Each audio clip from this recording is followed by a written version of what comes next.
On April 1, 2026, a significant change will be introduced to Singapore's beverage consumption habits. Consumers will need to pay an additional 10 cents deposit on all bottled and canned drinks, a move aimed at enhancing recycling efforts and promoting environmental sustainability. This deposit is fully refundable when the empty containers are returned at designated return points.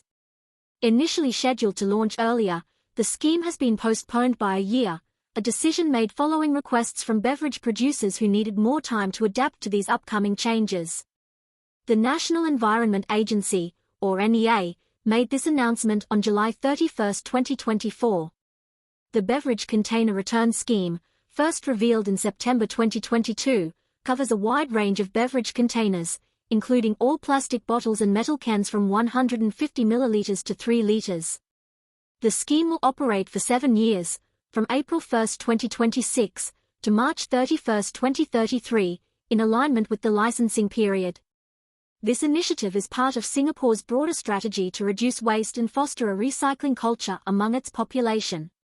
To make the return process as convenient as possible, more than 1,000 return points will be established across the island, including at supermarkets and other communal areas.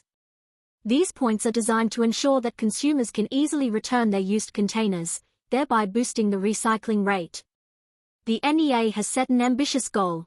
By 2029, the third year of the scheme, they aim to achieve an 80% return rate. This translates to approximately 800 million beverage containers being recycled each year out of the estimated 1 billion released into the market annually. During a discussion at the Singapore Institute of Directors' inaugural Climate Governance Singapore Forum on July 31, 2024, Dr. Amy Khor, Senior Minister of State for Sustainability and the Environment, shared insights into the objectives behind the scheme.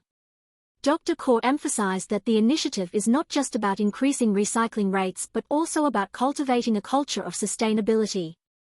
By encouraging the public to return and recycle their beverage containers, Singapore aims to divert these valuable materials away from incineration plants and landfills, contributing to a cleaner and more sustainable environment. The scheme will be managed by Beverage Container Return Scheme Limited, or BCRS Limited, a not-for-profit organization formed by a consortium of beverage producers. Notable companies such as Coca-Cola Singapore Beverages, F&N Foods, and Pokka are part of this consortium. BCRS Limited received its operating license from NEA on July 29, 2024, and will be responsible for the collection, sorting, and recycling of beverage containers. Additionally, BCRS Limited will oversee the setup of return points, ensure fair and transparent stakeholder fees, and maintain the financial stability of the scheme through sufficient reserves. To ensure that the interests of all stakeholders are represented, including smaller beverage producers, the law mandates that at least 2 board members of BCRS Limited come from smaller producers. This ensures that the scheme operates fairly and inclusively, reflecting the diverse landscape of Singapore's beverage industry.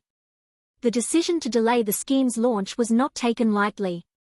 It was driven by the need for beverage producers and retailers to have adequate time to design and implement the scheme efficiently. The consortium's delayed proposal submission also played a role in the postponement. However, this extra time is expected to ensure a smoother transition and successful implementation. To facilitate the transition, a grace period will be provided until June 30, 2026, allowing the industry to clear out older stocks that do not carry the deposit mark. By July 1, 2026, all beverage containers sold in Singapore will be required to feature the deposit mark and include the 10-cent deposit, signaling the full rollout of the scheme. To raise public awareness and ensure a smooth adoption of the scheme, NEA and BCRS Limited will launch comprehensive outreach programs. These initiatives will include a dedicated website providing information on return point locations, educational events, and more. The aim is to educate the public about the benefits of the scheme and how they can participate effectively. In a Facebook post dated July 31, 2024, Dr. Khor, who also serves as Senior Minister of State for Transport, reiterated the importance of collective action in addressing climate change. She highlighted that initiatives like the Beverage Container Return Scheme are critical steps in reducing waste and building a sustainable future for Singapore. Dr. Khor's message was clear: every effort counts when it comes to climate action, and it's up to all of us to do our part in preserving our environment for future generations. We'd love to hear your thoughts on this new scheme. Do you think this initiative will significantly impact Singapore's recycling rates? What are your views on the 10-cent deposit? Let us know in the comments below. And don't forget to like, share, and subscribe to 2230 for more in-depth news coverage and updates on environmental initiatives in Singapore and beyond.